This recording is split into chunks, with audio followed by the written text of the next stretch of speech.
బంగాళాఖాతంలో ఏర్పడ్డ అల్పపీడన ప్రభావంతో 2 రోజుల నుంచి రాష్ట్ర వ్యాప్తంగా పలు చోట్ల తేలికపాటి నుంచి మోస్తరు వర్షాలు కురుస్తున్నాయి. మరో 2 రోజుల పాటు తేలికపాటి నుంచి మోస్తరు వర్షం కురిసే అవకాశం ఉందని తెలిపారు వాతావరణ శాఖ అధికారులు. ప్రస్తుతం బలహీనపడే అల్పపీడనం ఆవర్తనంగా మారిందని చెప్పారు. వర్షాలతో పాటు చల్లగాలులు వీస్తాయంటున్న వాతావరణ శాఖ అధికారి ధర్మరాజ్తో కల్పన ఫేస్ టు ఫేస్. భిన్న వాతావరణ పరిస్థితులు కనిపిస్తూ ఉన్నాయి. ఓవైపు చలి అయితే మరోవైపు వర్షాలు కురుస్తూ ఉన్నాయి. ఇక గత 2 రోజుల నుంచి చూసుకున్నట్టయితే రాష్ట్ర వ్యాప్తంగా మనకు తేలికపాటి వర్షాలు అయితే నమోదవుతా ఉన్నాయి. ఇక ఈ రోజు ఉదయం నుంచి కూడా మనకు ఆకాశంగా మేఘావృతంగా ఉండడంతో పాటు పలు జిల్లాలతో పాటు హైదరాబాద్ వ్యాప్తంగా చిరుజల్లులతో కూడిన వర్షం అయితే నమోదవుతా ఉంది. మరి ప్రజెంట్ వర్షాలు కురవడానికి గల కారణాలు ఏంటి, దాంతోపాటు వచ్చే 3 రోజుల పాటు వాతావరణం ఏ విధంగా ఉండనుంది, దాంతోపాటు వర్షాలకు సంబంధించి ఎట్లాంటి అప్డేట్స్ ఉన్నాయో తెలుసుకుందాం. మనతో పాటు వాతావరణ శాఖ సీనియర్ అధికారి ధర్మరాజ్ గారు ఉన్నారు. ఒకసారి వారితో మాట్లాడదాం. Hi sir. సో ప్రజెంట్ వెదర్కి సంబంధించి అప్డేట్స్ ఏ విధంగా ఉన్నాయి, దాంతోపాటు వర్షాలు కురవడానికి గల కారణాలు ఏంటి? గత 2 రోజులుగా కూడా చూసుకున్నట్లయితే బంగాళాఖాతంలో ఒక అల్పపీడనం అనేది కొనసాగుతుంది. ఈరోజు అది క్రమేపీ బలహీనపడింది.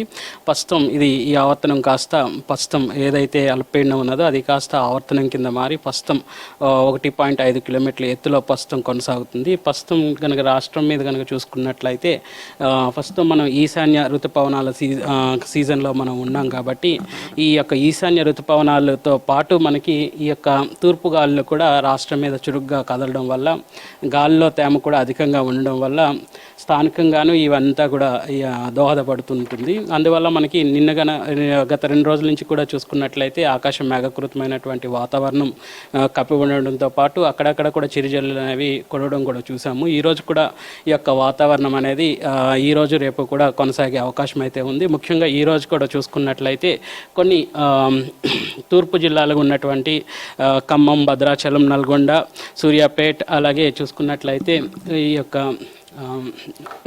వరంగల్, జనగాం, ఈ యొక్క మూలుగు ఇవన్నీ ఏరియాస్ కూడా ఎక్కువ వర్షపాతం అనేది నమోదయ్యే అవకాశం అయితే కనిపిస్తుంది. అలాగే చూసుకున్నట్లయితే తెలంగాణ మొత్తం కూడా చూసుకుంటే మేఘకృతమైనటువంటి వాతావరణం అనేది ఉంటుంది. అక్కడక్కడ కూడా తేలికపాటి వర్షం అనేది ఇంటర్మీడియట్ ట్రైన్ అనేది కూడా వచ్చే అవకాశాలు అయితే కనిపిస్తున్నాయి. ఈ రోజుకి సంబంధించి కావచ్చు పర్టికులర్గా ఏవైనా జిల్లాలకు సంబంధించి అలర్ట్స్ ఏమైనా ఇచ్చారా? అంటే ఓన్లీ తేలికపాటి నుంచి మోస్తారు వర్షాలు ఏమైనా ఉన్నాయా? భారీ వర్షం ఎట్లా ఛాన్సెస్ ఉన్నాయా? ప్రస్తుతం ఈ రోజు కనుక చూసుకున్నట్లయితే తేలికపాటి వర్ష అయితే కనిపిస్తుంది. అంతే తప్పితే ముఖ్యంగా ఈ యొక్క రెయిన్ అలర్ట్స్ అనేవి ప్రస్తుతం అయితే ఏమి భారీ సూచనలు అయితే ఏం లేవు. కానీ తేలికపాటి వర్షం అయితే జిల్లా మొత్తం రాష్ట్ర వ్యాప్తంగా కూడా ఉండే అవకాశం అయితే ఉంది. రేపటికి చూసుకున్నట్లయితే రేపు ఉత్తర జిల్లాలుగా ఉన్నటువంటి ఆదిలాబాద్, అలాగే చూసుకున్నట్లయితే నిర్మల్, జగిత్యాల, అలాగే చూసుకున్నట్లయితే ఆసిఫాబాద్, అలా కొన్ని జిల్లాలకు మాత్రం వర్ష సూచన అనేది ఉంది. సుమారు 8 జిల్లాలకు తేలికపాటి వర్షం అనేది కురిసే అవకాశాలు కూడా కనిపిస్తున్నాయి. మొత్తం ఓవరాల్గా చూసుకున్నట్టయితే దాదాపు ఇంకెన్ని రోజులు వర్షాలు కురిసే అవకాశం కనిపిస్తూ ఉంది? ప్రస్తుతం కనుక చూసుకున్నట్లయితే ఈరోజు రేపు కూడా తేలికపాటి వర్షం అనేది రాష్ట్రంలో కనిపిస్తుంది. రేపు కూడా కొంచెం ఈ యొక్క ఉత్తర జిల్లాలు మినహా దక్షిణ జిల్లాల్లో కొంచెం తగ్గినప్పటికీ కూడా ఆ తర్వాత నుంచి క్రమేపీ పొడిబారినటువంటి వాతావరణం అనేది కొనసాగే అవకాశం అయితే ఉంది. కనిష్ట ఉష్ణోగ్రతలు కూడా సాధారణంగా కంటే 2 నుంచి 4 డిగ్రీలు అధికంగా కూడా నమోదయ్యే అవకాశాలు కూడా కనిపిస్తున్నాయి. ఓకే సార్, ఓవరాల్గా చూసుకున్నట్టయితే ఈ రోజు హైదరాబాద్ చూసుకున్నట్టయితే మనకు మేఘావృతమైన వాతావరణం కనిపిస్తూ ఉంది. దాంతోపాటు చిరుజల్లులు అయితే మనకు నమోదవుతా ఉన్నాయి. ఈ రోజు జిహెచ్ఎంసీకి సంబంధించి ఎట్లాంటి అలర్ట్స్ ఉన్నాయి, వర్షాలు కురిసే అవకాశం ఏమైనా ఉందా? ప్రస్తుతం కనుక చూసుకున్నట్లయితే ఈరోజు కూడా చిరుజల్లులు అనేవి క్రమేపీ వచ్చే అవకాశం అయితే ఉంది. ప్రస్తుతం కూడా మేఘకృతమైనటువంటి వాతావరణం అయితే కొనసాగుతూ ఉంది కాబట్టి జిహెచ్ఎంసీ అలాగే చుట్టుపక్కల పరిసర ప్రాంతాల్లో కూడా తేలికపాటి వర్షం అయితే ఉంది. ఈ యొక్క వర్ష సూచనలు బట్టి దాని యొక్క ఇంటెన్సిటీ పెద్దగా ఉండదు కాబట్టి ఆ యొక్క పెద్ద వర్షం అనేది పెద్దగా ప్రభావం చూపించదు కాబట్టి ఎటువంటి హెచ్చరికలు అయితే జారీ చేయలేదు.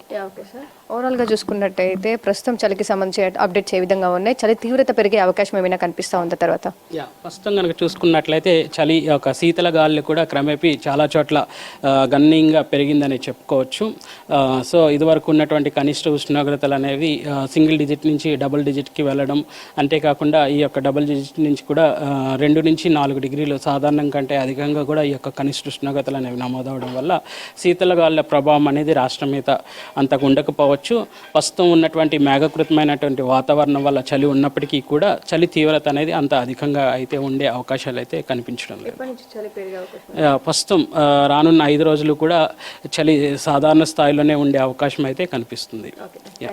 సో చూస్తూ ఉన్నాగా వెదర్కి సంబంధించిన అప్డేట్ ప్రస్తుతం అయితే చూసుకున్నట్టయితే కూడా రాష్ట్ర వ్యాప్తంగా వచ్చే 2 రోజుల పాటు అంటే ఈ రోజుతో పాటు రేపు కూడా వర్షాలు కురిసే అవకాశం ఉందని చెప్తా ఉన్నారు. మరీ ముఖ్యంగా చూసుకున్నట్టయితే ఈ రోజు తెలంగాణలో ఉన్న అన్ని జిల్లాలకు సంబంధించి అయితే తేలికపాటి నుంచి మోస్తారు వర్షాలు కురిసే అవకాశం ఉందని చెప్తా ఉన్నారు. ఇక రేపు ఉత్తర తెలంగాణ జిల్లాలకు మాత్రం ఒక 7-8 జిల్లాల్లో వర్షాలు కాస్త తగ్గుముఖం పట్టినప్పటికీ ఆ జిల్లాలకు సంబంధించి తేలికపాటి వర్షాలు అయితే నమోదయ్యే అవకాశం ఉందంటున్నారు. ఇక ప్రస్తుతం ఏదైతే ఉందో మేఘావృతమైన వాతావరణం అయితే కంటిన్యూ అయ్యే అవకాశం ఉందని చెప్తూ ఉన్నారు. ఇక ఓవరాల్ గా చూసుకున్నట్టయితే 2 రోజుల వర్షాలు ఉన్నప్పటికీ కూడా చలికి సంబంధించి అయితే సాధారణంగా ఉండే అవకాశం ఉందని చెప్తా ఉన్నారు. జనవరి 3 నుంచి కూడా మళ్ళీ చలి తీవ్రత అయితే పెరిగే అవకాశం ఉందని చెప్తున్న సిచ్యువేషన్స్ అయితే మనకు కనిపిస్తా ఉన్నాయి. ఇవి వెదర్కి సంబంధించిన అప్డేట్స్. కెమెరా పర్సన్ మహేష్ తో కల్పన, V6 న్యూస్, హైదరాబాద్.